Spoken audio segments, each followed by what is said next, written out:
ओम नमः शिवाय। हर हर महादेव।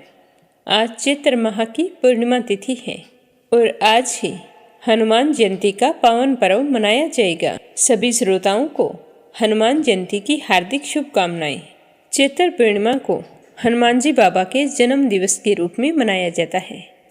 इस दिन हनुमान जी बाबा के निमित्त व्रत रखकर उनके चरणों में चमेली का तेल चढ़ाएं और सिंदूर का तिलक लगाएं। ऐसा करने से हनुमान जी बाबा की कृपा अपने जातक पर हमेशा बनी रहती है। अगर आपके सामने कोई बहुत ही कठिन कार्य आन खड़ा हुआ है और जिसका समाधान आपके पास नहीं है, तो हनुमान जयंती के दिन आप हनुमान जी बाबा को मीठा पान अर्पित करें।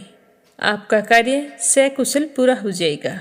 हनुमान जयंती के दिन सुबह जल्दी उठकर स्नान करना चाहिए और उसके बाद लाल रंग के साफ सुथरे वस्त्र धारण करें और उसके बाद हनुमान जी बाबा को लाल रंग के फूल अर्पित करें। सिंदूर में चमेली का तेल मिलाकर चोला चढ़ाएं। चना, गुड़ और नारियल का भी भोग लगाएं। हनुमान जी बाबा को बेसन और बूंदी वाले लड्डुओं का भोग भी लगा सकते हैं। बाबा के समक्ष एक घी का दीपक जलाना चाहिए। इस दिन हनुमान जी बाबा के साथ साथ अंजनी माता, भगवान श्री राम और सीता माता की उपासना भी की जाती है। उसके बाद हनुमान जी की कथा सुने और कथा सुनकर अंत में आरती करें। आरती करने के पश्चात हनुमान जी बाबा से पूजा पाठ में हुई भूल चूक के लिए क्षमा मांगे और सूर्य देव को जल अर्पित करें। अगर आप व्रत रखना चाहते हैं तो व्रत अवश्य रखें। कहते हैं कि हनुमान जयंती के दिन हनुमान जी का व्रत करने से साधक की सारी मनोकामनाएं पूर्ण होती है और उसके जीवन में सारी सुख सुविधाओं का वास होता है। और सबसे ज़रूरी बात यह है कि आज से ही वैशाख मास का शुभारंभ हो जाएगा। तो आज से ही वैशाख स्नान की शुरुआत हो गई है। तो सभी श्रोताओं से मेरा कहना है कि श्री विष्णु भगवान की कृपा पाने के लिए वैशाख के महीने में सुबह सूर्य उदय होने से पहले उठकर स्नान करें। फिर उदय होते हुए सूर्य को अर्घ्य दें। अर्घ्य देने के बाद में घर में तुलसी है तो तुलसी को खेजड़ी, बड़ पिंपल आदि मंदिर में जाकर आप सींच सकते हैं। फिर उनकी विधिवत पूजा अर्चना करके वहाँ पर एक 5 लकड़ियों की सहायता से छोटी सी झोंपड़ी बनाई जाती है और उस झोंपड़ी पर रोली का तिलक करके घी लगाया जाता है। अगर मक्खन हो तो सबसे ज़्यादा अच्छा होता है। झोंपड़ी के जो भी आपके वृक्ष, तुलसी की पूजा शुरू की है या खेजड़ी की, बड़ पीपल, जिसकी भी पूजा आपने शुरू की है, उनके तने पर थोड़ा सा घी चढ़ाकर तने पर कच्चा सूत सफ़ेद रंग का वो बांधा जाता है और जो भी जातक इनकी पूजा कर रहा है उसे अपने हाथ पर मोली बांधनी चाहिए और झोंपड़ी के भी मोली बांधनी चाहिए और रोली के तिलक झोंपड़ी के भी करें और जो आपके पास कलश है उस पर भी मोली बांधकर तिलक करें और पेड़ के भी रोली का तिलक जरूर करना चाहिए। फिर झोंपड़ी के अंदर कुछ मीठा चढ़ाएं। मीठे की जगह आप चीनी या गुड़ भी चढ़ा सकते हैं। फिर यह पूरे महीने नियम से इसी तरह पूजा करनी होती है। पूजा करने के बाद में वैशाख स्नान की कथाओं को सुना जाता है।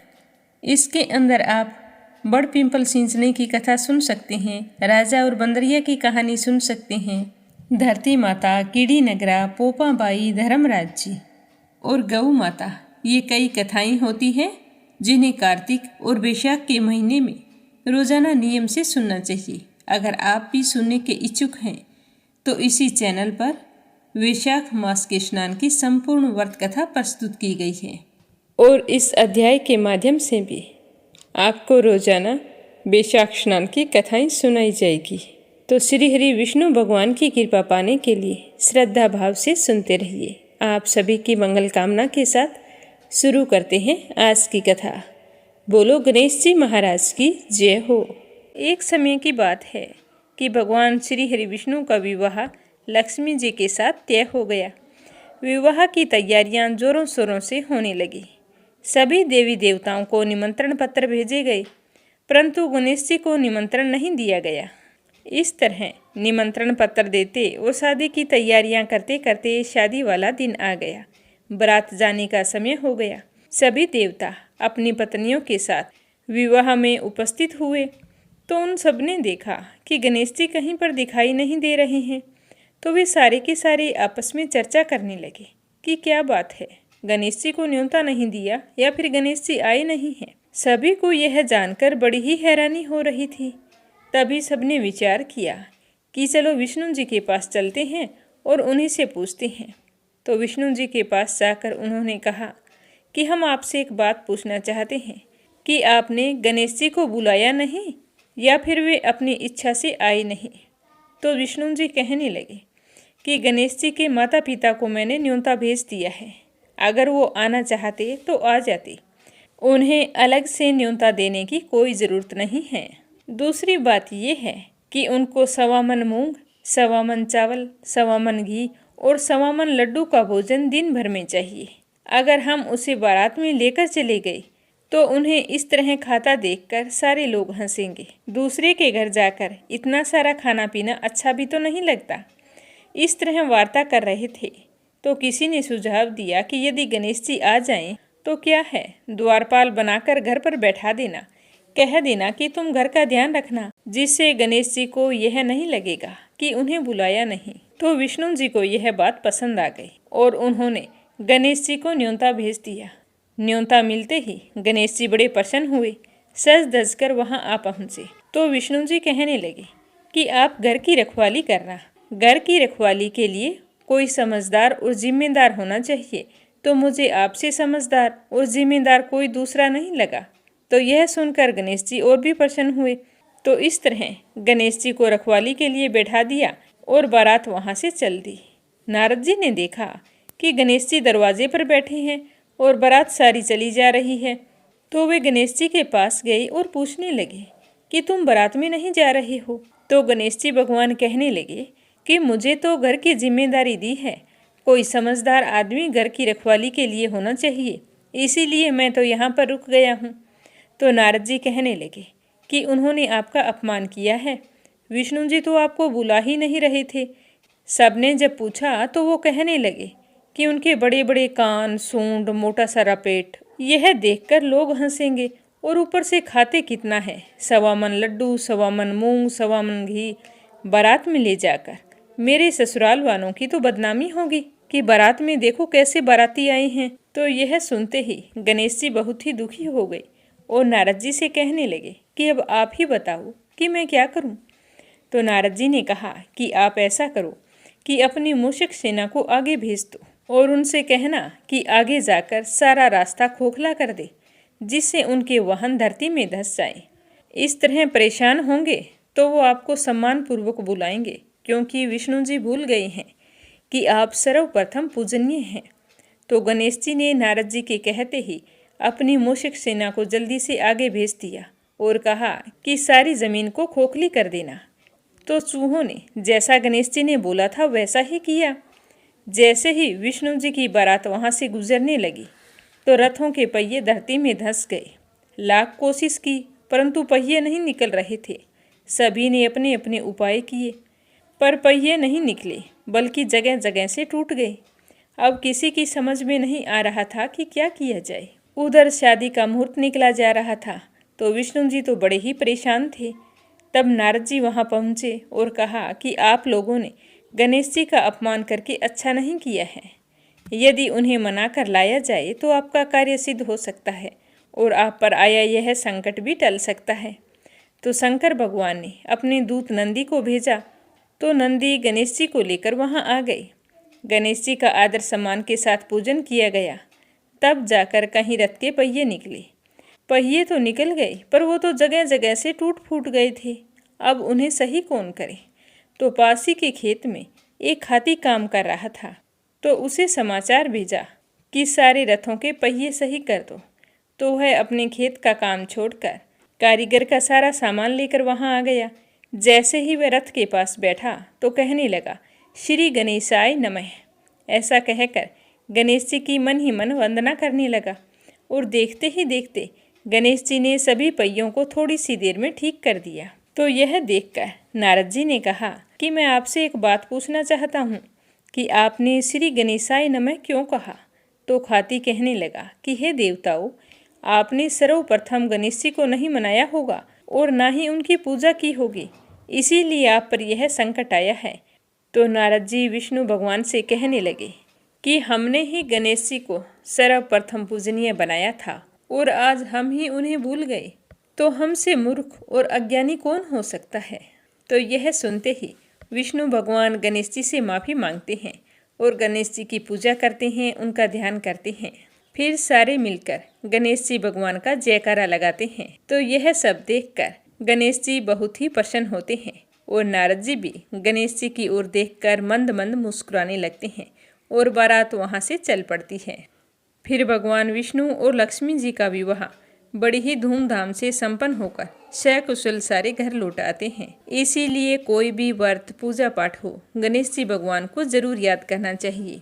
ज़्यादा समय नहीं है तो एक छोटी सी कहानी सुनकर ही शुभारंभ कर सकते हैं। बोलो गणेश जी भगवान की जय हो। आज चैत्र पूर्णिमा है, तो इस शुभ अवसर पर सुनते हैं श्री सत्यनारायण जी भगवान की कथा।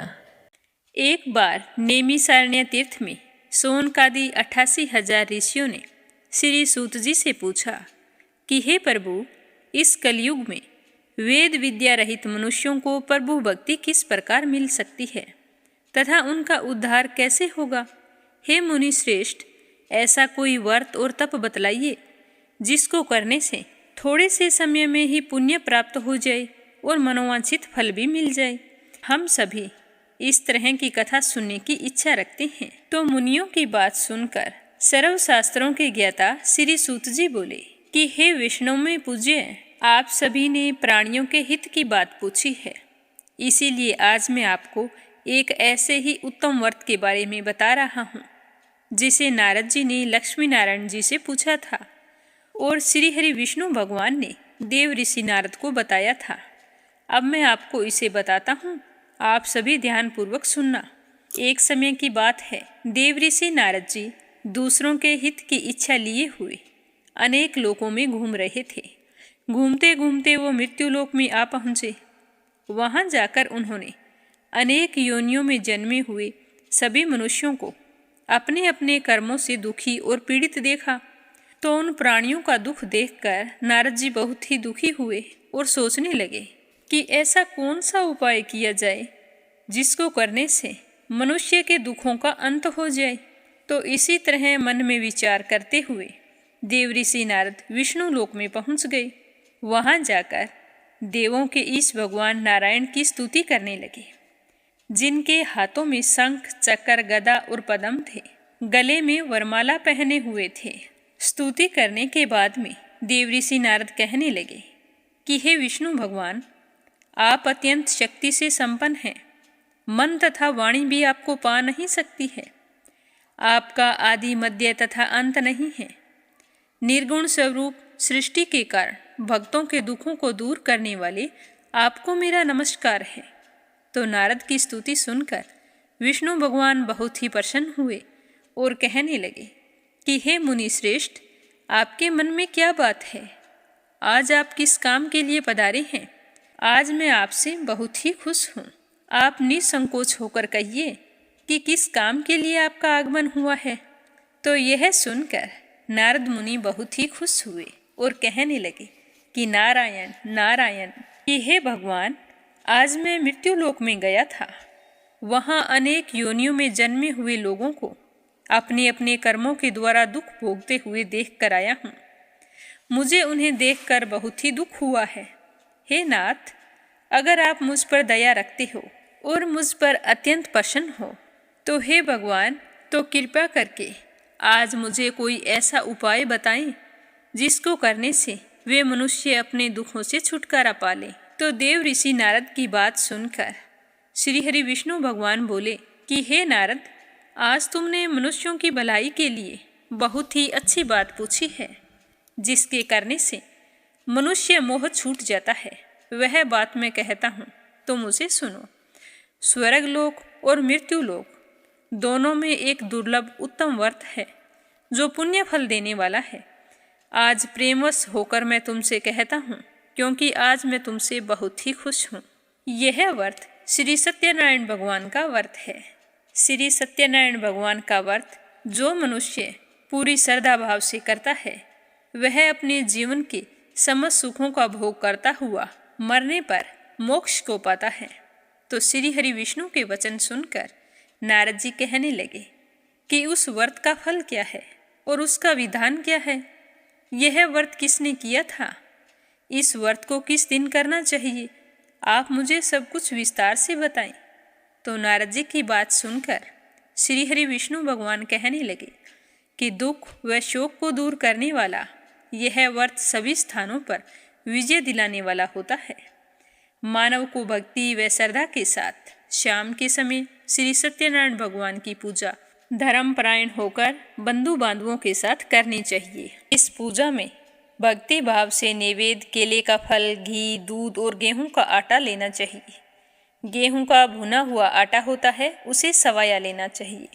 अगर गेहूं के स्थान पर साठी का आटा भी आप ले सकते हैं। शक्कर तथा गुड़ लेकर सभी भक्षण योग्य पदार्थों को मिलाकर भगवान को भोग लगाएं और भगवान से प्रार्थना करें कि हे भगवान, आज मैंने अपने सामर्थ्य अनुसार आपको यह भोग अर्पित किया है, उसे स्वीकार करें। उसके बाद ब्राह्मणों सहित बंधु बांधवों को भोजन करवाएं, फिर स्वयं भोजन करें। भजन कीर्तन के साथ भगवान की भक्ति में लीन हो जाएं। इस तरह से सत्यनारायण भगवान का यह व्रत करने पर मनुष्य की सारी इच्छाएं निश्चित रूप से पूरी हो जाती है। इस कली काल में मृत्युलोक में मोक्ष पाने का यही एक सरल उपाय है। सूत जी कहने लगे कि इस तरह विष्णु भगवान ने देव ऋषि नारद को सत्यनारायण व्रत के बारे में बताया था। हे ऋषियों, जिसने पहले समय में इस व्रत को किया था उसका इतिहास मैं तुम्हें सुनाता हूँ, ध्यान पूर्वक सुनना। यह कहकर सूत जी ऋषियों को एक कहानी सुनाने लगे कि सुंदर काशीपुरी नगरी में एक निर्धन ब्राह्मण रहता था। भूख प्यास से परेशान वह धरती पर घूमता रहता था।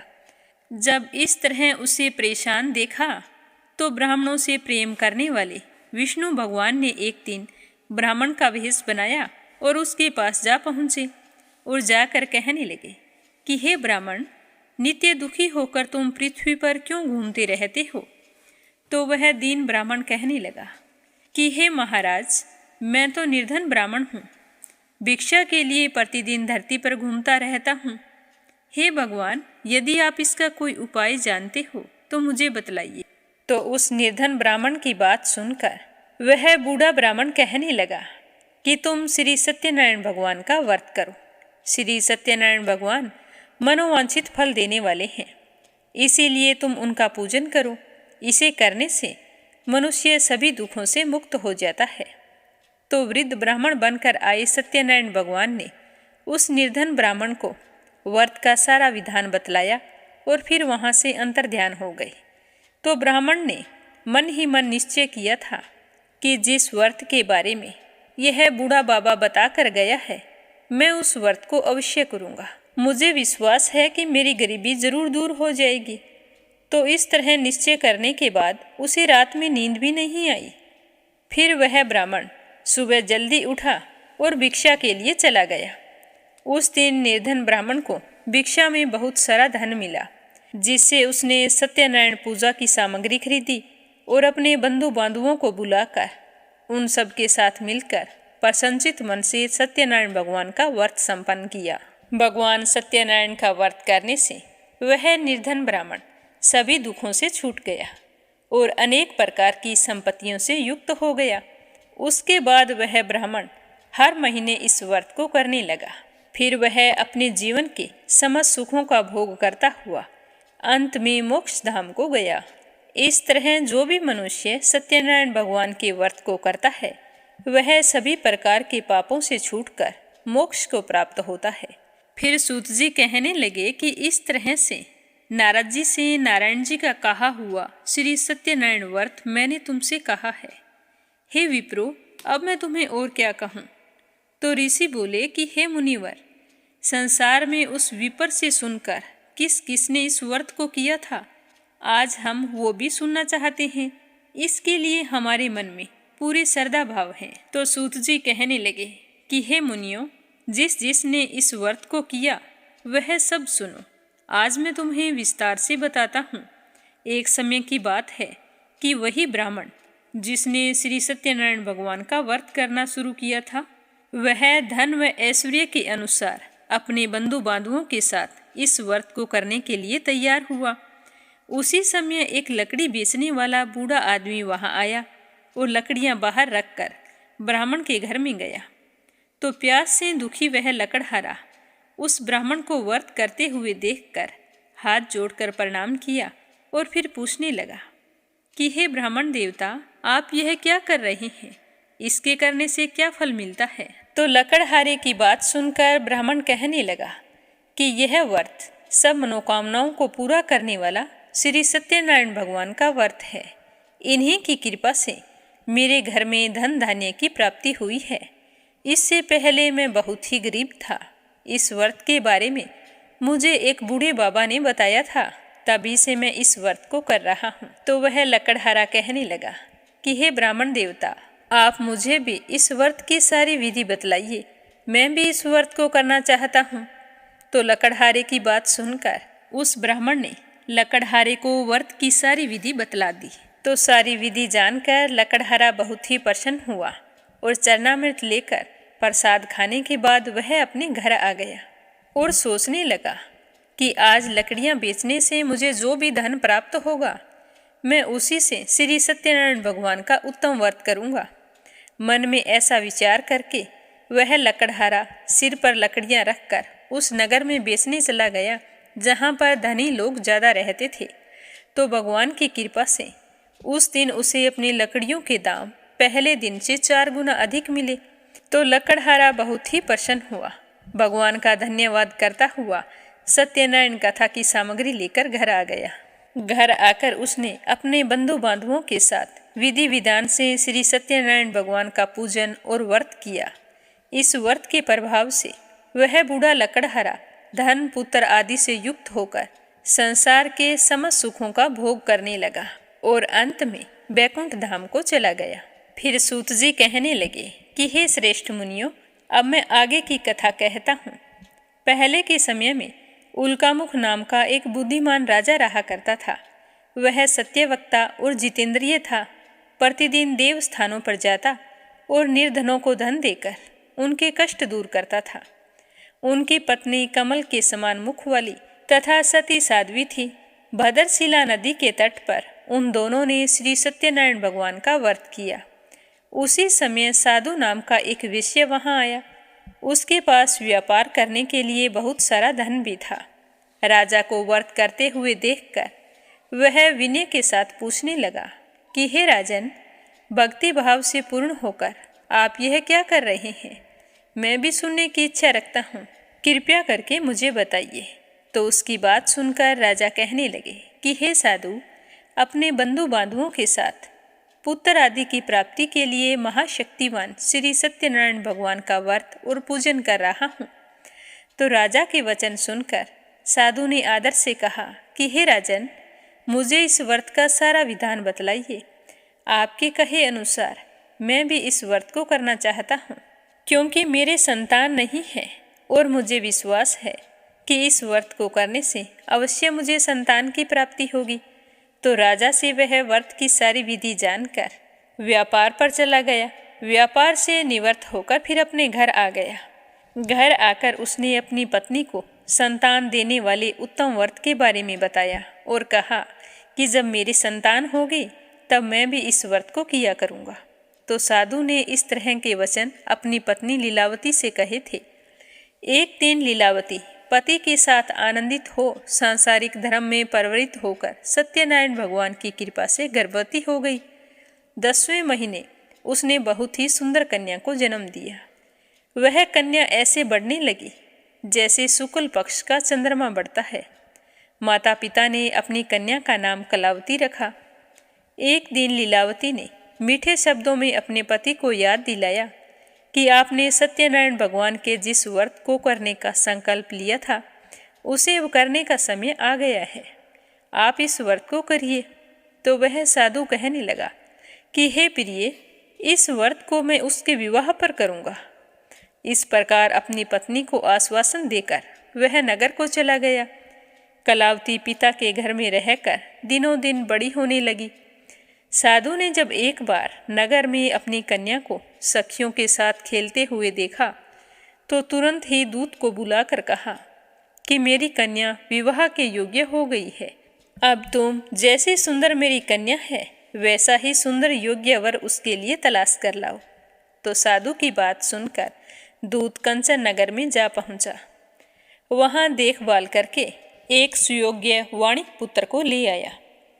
सुयोग्य लड़के को देखकर साधु भी बहुत खुश हुआ। उसने अपने बंधु बांधुओं को बुलाकर शुभ मुहूर्त देखकर अपनी पुत्री का विवाह कर दिया। लेकिन दुर्भाग्य की बात यह थी कि साधु ने अब भी श्री सत्यनारायण भगवान का व्रत नहीं किया।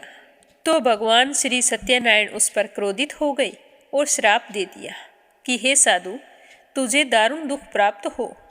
साधु इस श्राप से अनजान था। वह अपने कार्य में कुशल था, तो वह अपने जमाई को लेकर समुंदर के पार स्थित दूसरे नगर में चला गया। वहां जाकर ससुर जवाई दोनों मिलकर चंद्रकेतु राजा के नगर में व्यापार करने लगे। एक दिन भगवान सत्यनारायण की माया से एक चोर राजा का धन चुराकर भागा जा रहा था। उसने राजा के सिपाहियों को अपना पीछा करते हुए देखा तो वह डर गया और उसने जो चुराया हुआ धन था उसे वहां छुपा दिया जहां साधु अपने जवाई के साथ ठहरा हुआ था और खुद वहां से भाग गया। राजा के सिपाही जब वहां पहुंचे और ससुर जवाई के पास वो धन पड़ा हुआ देखा तो उन्होंने समझा कि यह धन इन्हीं ने चुराया है। तो दोनों ससुर जवाई को बांधकर राजा के पास ले आए और खुश होकर कहने लगे कि राजन, हम 2 चोर पकड़ कर लाए हैं, अब आगे क्या करना है आदेश कीजिए। तो राजा ने कहा कि उन दोनों को कठिन कारावास में डाल दो और उनके पास जो धन है वो सारा छीन लो। तो श्री सत्यनारायण भगवान के श्राप से उन दोनों ससुर जवाई को जेल खाने में डाल दिया। अब दोनों बहुत ही दुखी थे। सोच रहे थे कि हमने ऐसे कौन से कर्म किए थे जिसकी वजह से आज हमें यह सब कुछ भुगतना पड़ रहा है। उधर साधु के घर पर साधु की पत्नी भी बड़ी दुखी हुई, क्योंकि घर में जो धन रखा था उसे चोर चुरा कर ले गई। शारीरिक तथा मानसिक पीड़ा व भूख प्यास से बेहाल अन्न की चिंता में एक दिन कलावती एक ब्राह्मण के घर गई। वहां उसने श्री सत्यनारायण भगवान का व्रत होते हुए देखा तो वहीं पर बैठ गई, कथा सुनी और प्रसाद ग्रहण करके रात को घर आई। तो उसकी माँ पीछे चिंतित हो गई कि आज पता नहीं कलावती कहाँ चली गई। तो जब वो घर आई तो उससे पूछा कि हे पुत्री, तुम अब तक कहाँ थी, तेरे मन में क्या है। तो कलावती ने कहा कि हे माता, मेरे मन में कुछ भी नहीं है।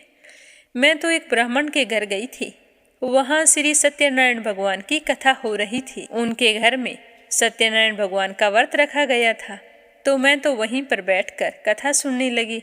कथा समाप्त होते ही प्रसाद लेकर सीधे घर आई हूँ। तो कन्या के वचन सुनते ही लीलावती को उसी समय याद आ गया कि उसके पति ने श्री सत्यनारायण भगवान के व्रत का संकल्प किया था और आज तक उस व्रत को नहीं किया है। मुझे लगता है कि यह सब कुछ हमें सत्यनारायण भगवान का दोष लगा है। तो वह उसी समय भगवान के पूजन की तैयारी करने लगी। लीलावती ने अपने परिवार व बंधुओं सहित सत्यनारायण भगवान का पूजन किया और कहा कि हे भगवान, हमारी गलती क्षमा करो। मेरे पति आपके व्रत का संकल्प करके व्रत को करना भूल गए हैं, इसीलिए जाने अनजाने हमसे जो भी भूल हो गई है उन्हें क्षमा करो और वर दो कि मेरे पति और मेरा जवाई शीघ्र ही घर आ जाए। आज से मैं हर महीने आपका व्रत किया करूंगी। तो श्री सत्यनारायण भगवान लीलावती के दीन वचन सुनकर संतुष्ट हो गए और राजा चंद्रकेतु को सपने में दर्शन देकर कहा कि हे राजन, तुम उन दोनों विषयों को छोड़ दो और तुमने उनका जो भी धन लिया है उसे वापस कर दो। अगर तुमने ऐसा नहीं किया तो मैं तुम्हारा धन, राज्य और संतान सब कुछ नष्ट कर दूंगा। तो राजा को यह कहकर भगवान अंतर्ध्यान हो गए। सुबह होते ही राजा को अपने सपने के बारे में याद आई, तो उन्होंने सभा में जाकर अपना सपना सुनाया और फिर कहा कि दोनों वाणिक पुत्रों को कैद से मुक्त करके मेरे पास लाओ। तो राजा की आज्ञा पाकर उन दोनों को सभा में लाया गया। तो दोनों ने आते ही बड़े ही प्रेम पूर्वक राजा को प्रणाम किया। तो राजा भी बड़ी मीठी वाणी में बोला कि हे महानुभावों, भाग्यवश ऐसा कठिन दुख तुम्हें प्राप्त हुआ है, लेकिन अब तुम्हें कोई भय नहीं है। ऐसा कहकर राजा ने उन दोनों को नए नए वस्त्र आभूषण पहनाए और उनसे जितना धन लिया था उससे दुगना धन वापस देकर उन दोनों को कैद से मुक्त कर दिया। तो दोनों ससुर जमाई बहुत ही खुश हुए और अपने घर की ओर चल पड़े। साधु वेश्या ने मंगलाचार करके अपनी यात्रा आरंभ की और अपने नगर की ओर चल दिए। जब वो थोड़ी ही दूर पहुँचे तो श्री सत्यनारायण भगवान वेश बदलकर उनके सामने आ गई और कहने लगे कि हे साधु, तेरी नाव में क्या है? तो यह सुनकर साधु वेश्या अभिमानवश कहने लगा कि हे दंडी, आप क्यों पूछ रहे हो? क्या आपकी धन लेने की इच्छा है? मेरी तो नाव में बेल और पत्ते भरे हुए हैं।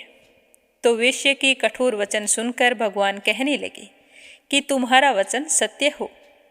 तो भगवान ऐसे वचन कहकर वहाँ से दूर चले गए और थोड़ी ही दूर जाकर समुद्र के किनारे बैठ गए। दंडी के भेष में आए भगवान के चले जाने के बाद में साधु वेश्या ने नित्य क्रिया करने के पश्चात जब अपनी नाव की तरफ देखा तो नाव तो ऊंची उठी हुई थी, तो उसे बड़ी ही हैरानी हुई। सोचने लगा कि नाव इतनी हल्की कैसे हो गई। जल्दी से नाव के पास आकर देखा तो नाव में तो सचमुच बेल और पत्ते भरे हुए थे। तो वह तो मूर्छित होकर जमीन पर गिर गया। थोड़ी देर बाद मूर्छा खुली तो वह अत्यंत शोक प्रकट करने लगा। तब उसका दामाद कहने लगा कि पिताजी, आप शोक न करें, यह तो दंडी का श्राप है। आपने अभिमानवश उनसे यही कहा था और उन्होंने तुम्हें कहा था कि तुम्हारे वचन सत्य हो।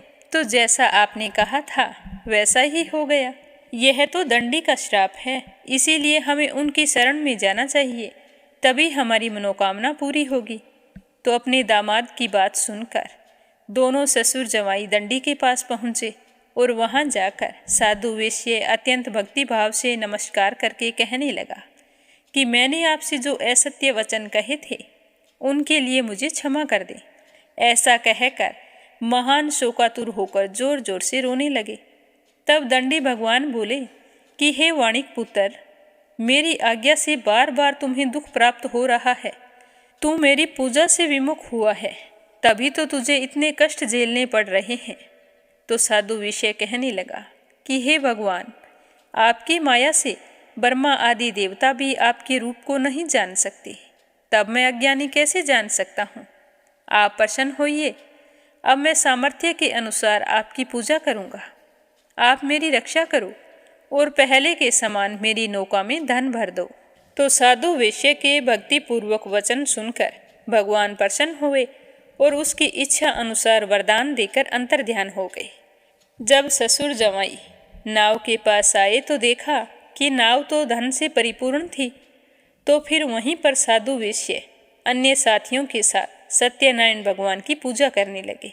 श्रद्धा भाव से पूजा की, प्रसाद बांटा और फिर अपने नगर को चल दिए।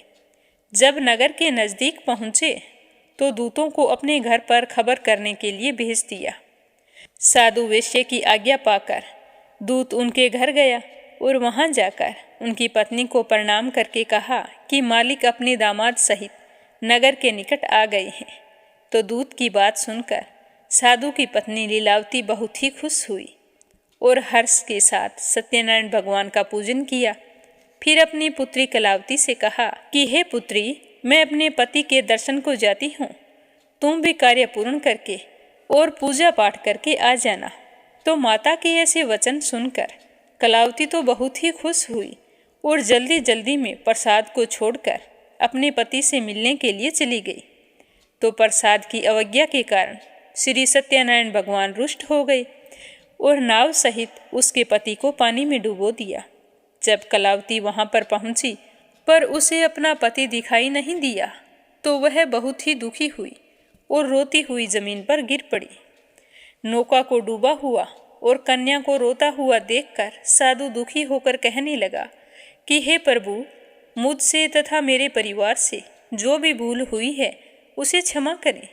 तो साधु के दीन वचन सुनकर श्री सत्यनारायण भगवान प्रसन्न हो गए और उसी समय आकाशवाणी हुई कि हे साधु, तेरी कन्या मेरे प्रसाद को छोड़कर आई है, इसीलिए उसका पति अदृश्य हुआ है। यदि वह घर जाकर प्रसाद खाकर लौटती है तो इसे इसका पति अवश्य मिलेगा। ऐसी आकाशवाणी सुनकर कलावती घर पहुंचकर प्रसाद ग्रहण करती है और फिर वापस आकर अपने पति के दर्शन करती है।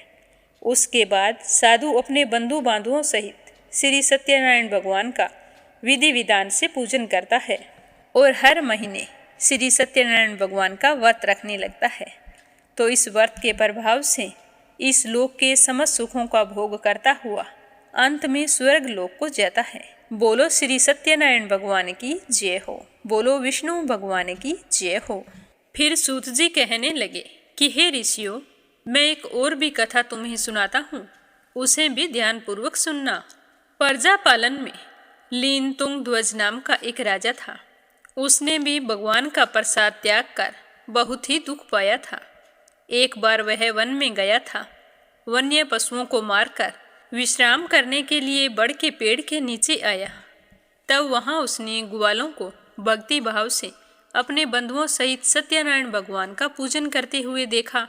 अभिमानवश राजा ने उन्हें देखकर भी अनदेखा कर दिया, पूजा स्थान पर नहीं गया और एक ओर खड़ा रहा। ग्वालों ने श्रद्धा भाव से पूजा पाठ समाप्त की और फिर राजा के पास आए। राजा को प्रणाम करके उन्हें प्रसाद देने लगे तो राजा ने प्रसाद लेने से मना कर दिया।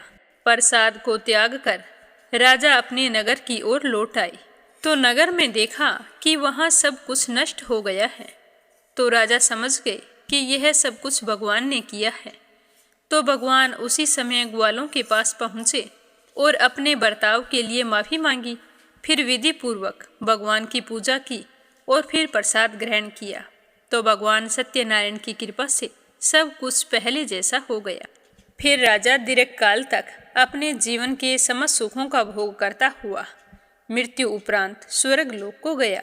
जो भी मनुष्य इस परम दुर्लभ व्रत को करता है तो उसे भगवान सत्यनारायण की अनुकंपा से धन धान्य की प्राप्ति होती है, निर्धन धनी हो जाता है और भय मुक्त होकर जीवन जीता है। संतानहीन मनुष्य को संतान सुख मिलता है और सारे मनोरथ पूर्ण होने पर मानव अंत काल में वैकुंठ धाम को जाता है। इस तरह बताकर सूत जी कहने लगे कि हे ऋषियों, जिन्होंने पहले के समय में इस व्रत को किया है उसके अब मैं दूसरे जन्म की कथा कहता हूँ। वृद्ध स्थानंद ब्राह्मण ने सुदामा का जन्म लेकर मोक्ष को प्राप्त किया। लकड़हारे ने अगले जन्म में निषाद बनकर मोक्ष प्राप्त की। उल्कामुख नाम का राजा दशरथ होकर बैकुंठ को गए। साधु नाम के वेश्य ने मोर ध्वज बनकर अपने पुत्र को आरे से चीरकर मोक्ष पाया।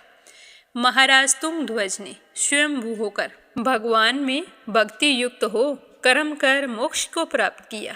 बोलो श्रीमन नारायण नारायण नारायण। अब अपने सुनेंगे भक्त शिरोमणि संत नरसिंह मेहता की कथा। प्रेम से बोलो राधा कृष्ण की जय हो। भक्त नरसिंह मेहता का जन्म 15वीं शताब्दी में सौराष्ट्र के एक नागर ब्राह्मण परिवार में हुआ था। नरसिंह मेहता जन्म से ही गूंगे थे। 8 वर्ष के नरसिंह को उनकी दादी एक सिद्ध महात्मा के पास लेकर गई। महात्मा ने बालक को देखते ही भविष्यवाणी की कि आगे चलकर यह बालक बहुत बड़ा भक्त बनेगा।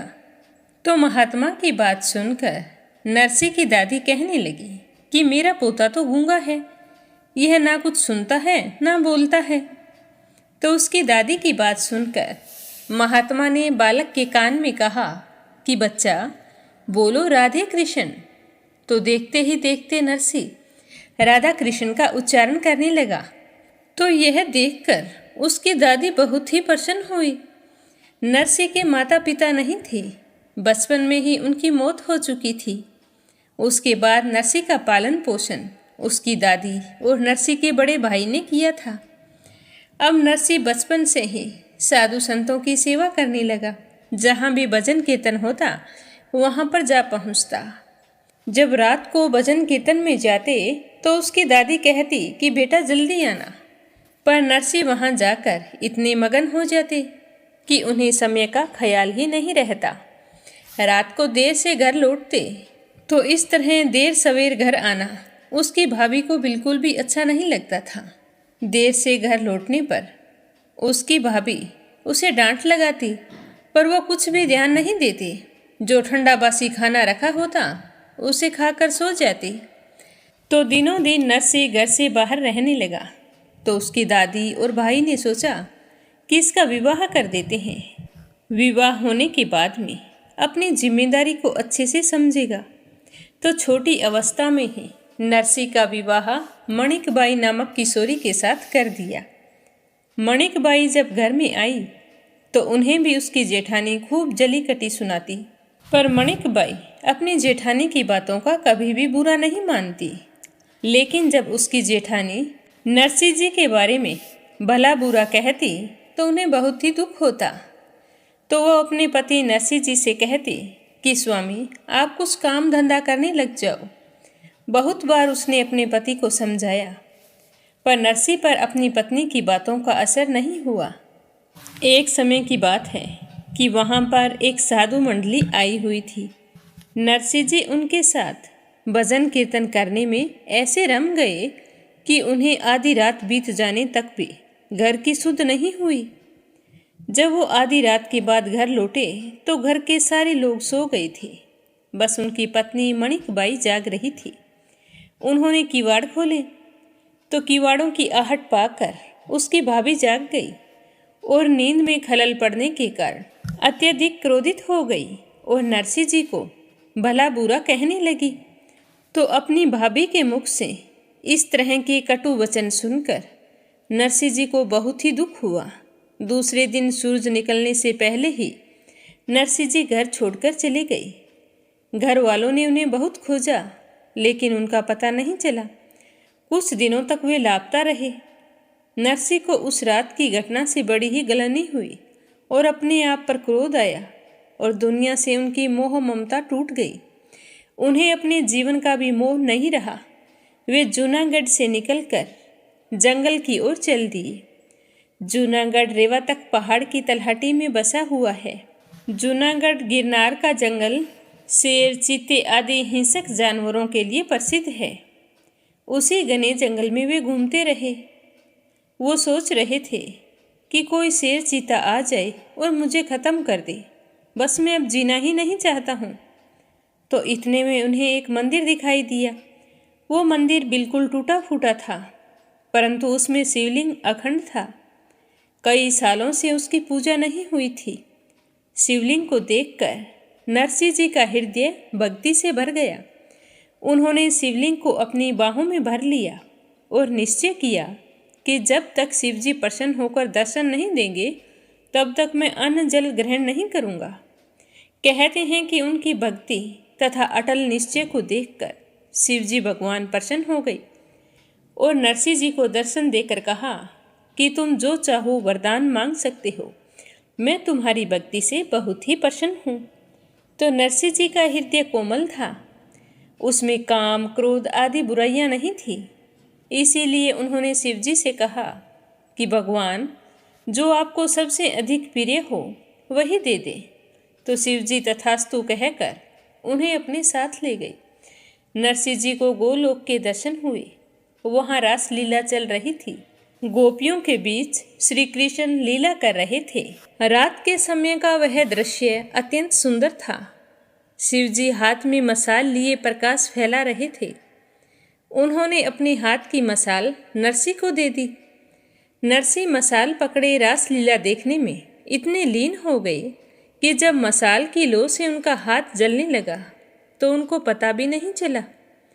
श्री कृष्ण ने अपने भक्त को देखा तो वे आनंदित हो गए और उन्होंने नरसी जी के हाथ को ठीक कर दिया।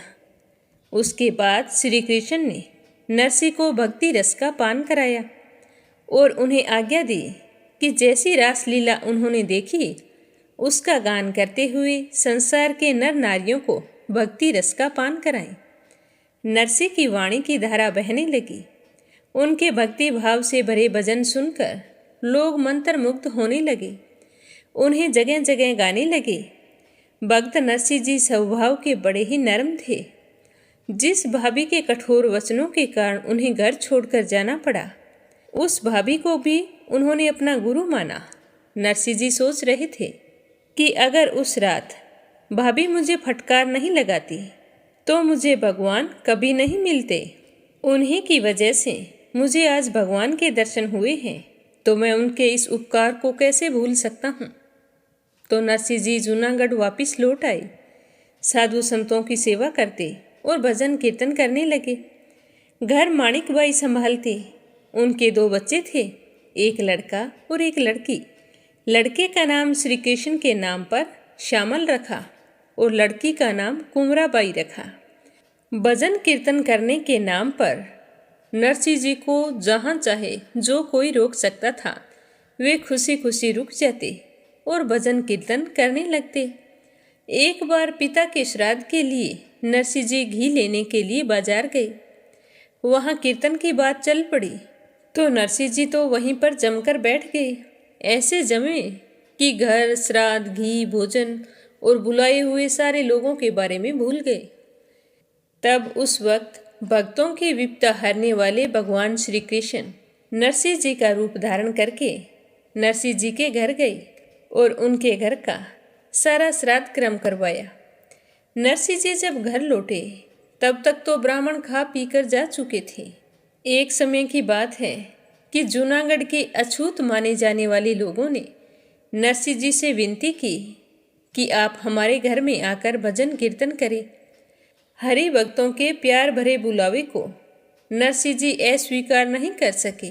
उन्होंने कहा कि जहाँ छुआछूत होती है वहाँ परमेश्वर नहीं होते। गोमूत्र छिड़कना, गोबर से लीपना पोतना और तुलसी का पौधा लगाकर तैयारी करना। मैं रात को आपके घर अवश्य आ जाऊंगा। तो नरसिंह जी ने रात में जाकर उनके घर सवेरे तक भजन कीर्तन किया।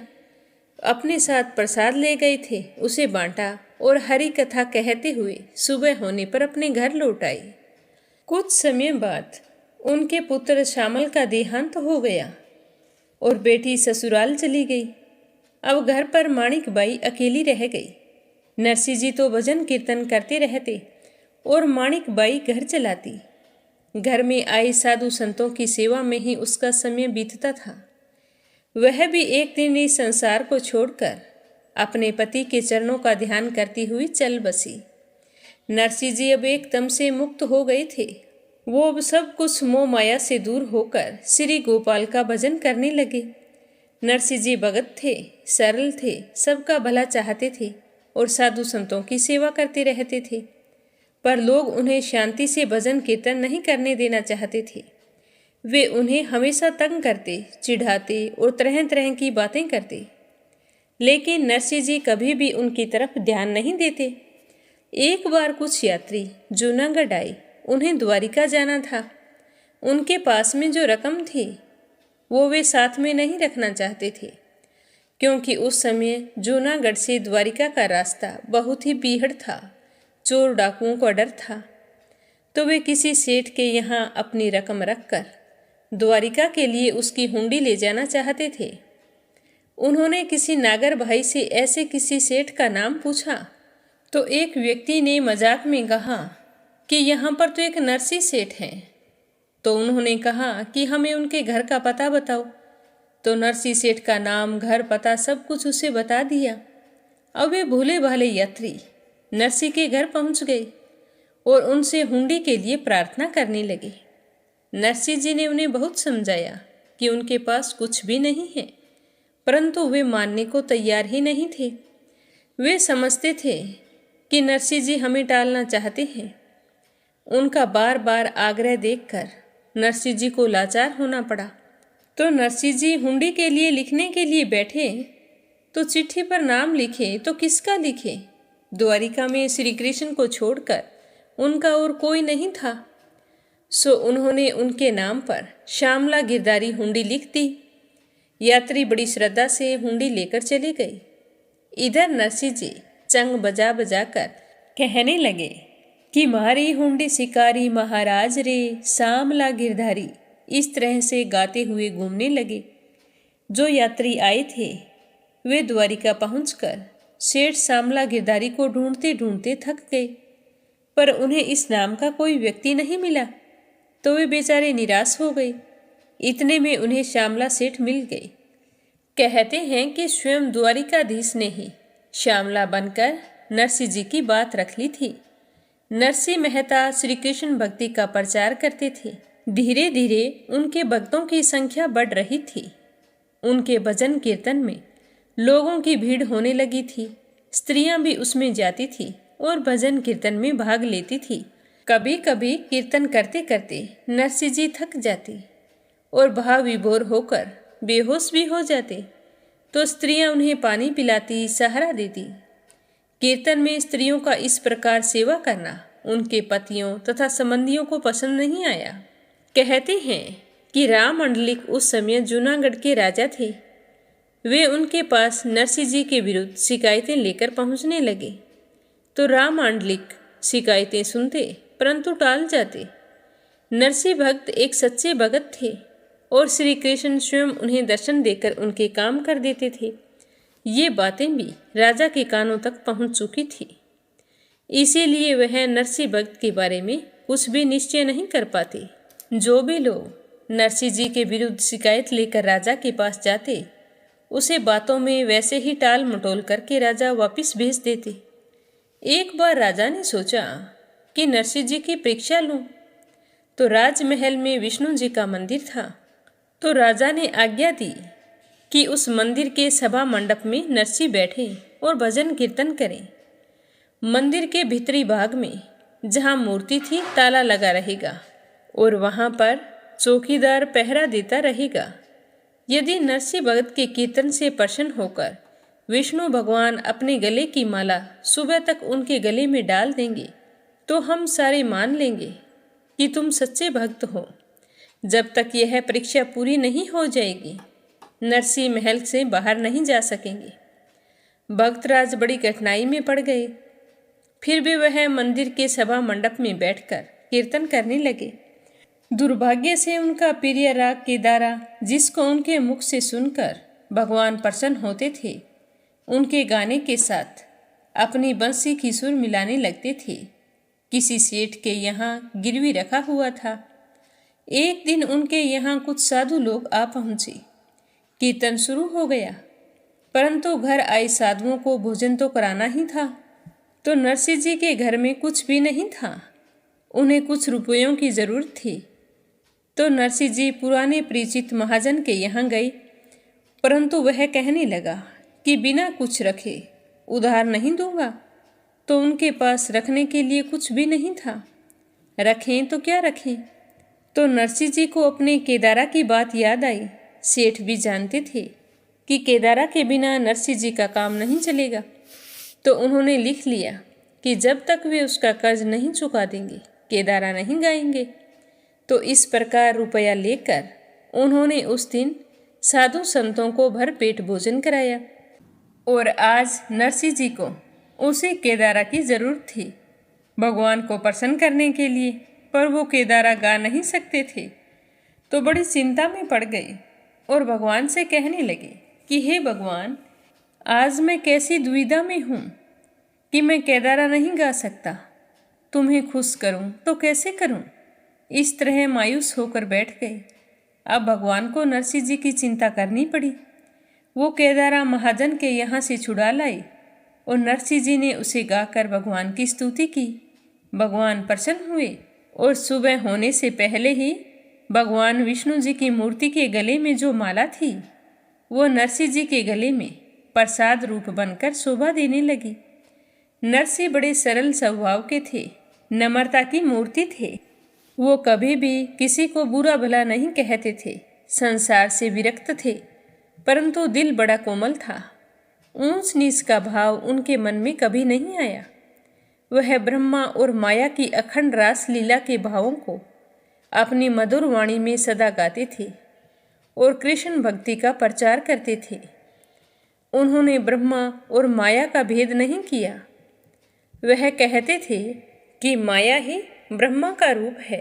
सच यह है कि राधा कृष्ण एक रूप है, उनमें कोई खास भेद नहीं है ब्रह्मलीला अथवा राधा कृष्ण का जो अखंड रास चल रहा है, उसी से सारी दुनिया का यह खेल बना हुआ है।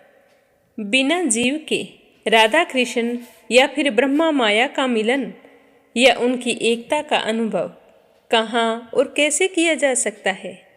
माया में फंसे अज्ञानी जीवों की बात दूसरी है। जो भक्त हैं वे अपनी सच्ची स्थिति का अनुभव करते हैं, क्योंकि उनका अंतःकरण निर्मल होता है, पवित्र होता है। नरसिंह जी ऐसे ही भक्त थे, ज्ञानी थे। भगवान की सेवा और भजन कीर्तन करते करते अंत में वह उन्हीं के स्वरूप में मिल गए। गांधी जी अछूतों को हरिजन कहते थे, परंतु अछूतों को इस नाम से पुकारने वाले सबसे पहले आदमी नरसिंह थे। नरसिंह जी हमेशा कहते थे कि वैष्णव जन वही है जो दूसरे की पीड़ा को अनुभव करता है, जो दूसरों के दुखों को देखकर उस पर उपकार करता है, पर मन में अभिमान नहीं रखता, सबकी वंदना करता है और किसी की निंदा नहीं करता। जो अपने मन, वाणी और ब्रह्मचर्य को दृढ़ रखता है, उसकी माता धन्य है।